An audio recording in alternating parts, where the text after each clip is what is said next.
Hi, I'm Misty Waters. In January 2013, the National Climatic Data Center in Asheville, North Carolina, announced that 2012 was the hottest year ever in the contiguous United States since records began in 1895. The year 2012 brought a blistering March heatwave, a severe drought in the Corn Belt, and a massive storm that caused broad devastation in the Mid-Atlantic. This is Talk of the Nation, the drought across the country. I'm April Showers. The worst drought in decades is causing pain across more than half the nation. The corn and soybean belt has been hit especially hard, but the impact goes well beyond. From Nevada to Georgia, South Dakota to Texas, drought conditions range from moderate to severe to exceptional, and with more hot and dry days on the horizon, the fallout could intensify. Here's Misty with the details. If you're lucky, you had river water to irrigate with or a well pumping throughout the spring.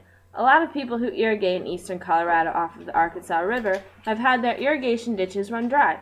They've had very, very little rain, and what rain they have had hasn't been that helpful, and so their crops are dying. Along with crops dying, aren't people having a hard time staying cool too? Yes, April.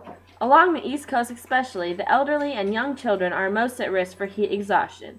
Many people here do not have air conditioning, so many states have issued states of emergency.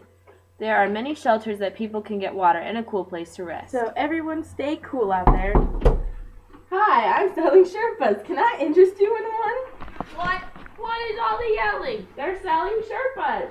Sherpas? Yeah, What? What are they selling? Sherpas. What? Sherpas. I can't hear you. They're selling Sherpas. They're selling Sherpas? Yeah. Sherpas. I remember when they first invented Sherpas. Comfy, protective Sherpas. I always hated it.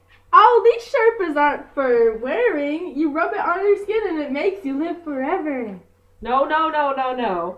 Live forever, you say? I'll take one. Come on, you lazy Mary. Start rubbing me with that Sherpa. I hate you. What kinds of storms were produced by the climate change, April? Millions were paralyzed by Hurricane Sandy as the storm swept up the East Coast. The storm made landfall in New Jersey but shut down federal government offices, public transport systems, and schools in Washington, D.C. and New York City.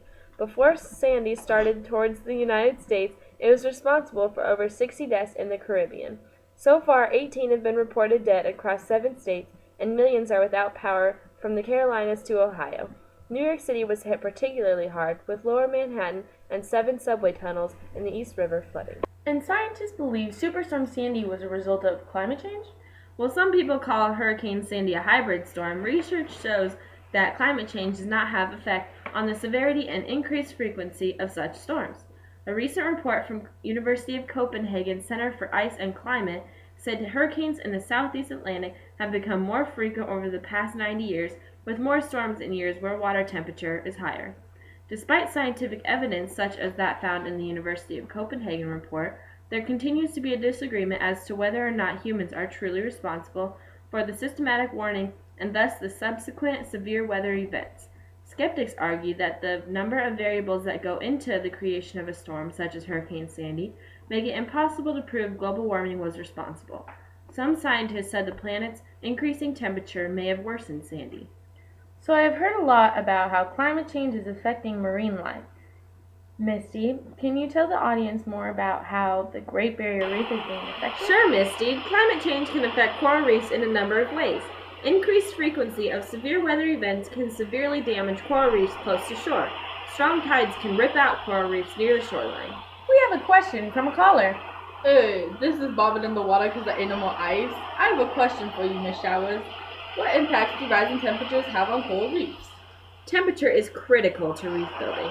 All of the coral have temperature limits, and when it is reached, the natural processes begin to break down. Thanks for tuning in to this week's edition of the Green Lantern Show.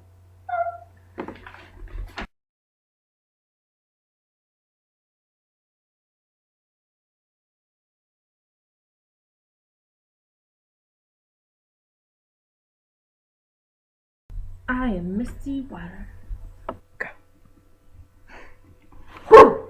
It's so upright. Oh, you laugh?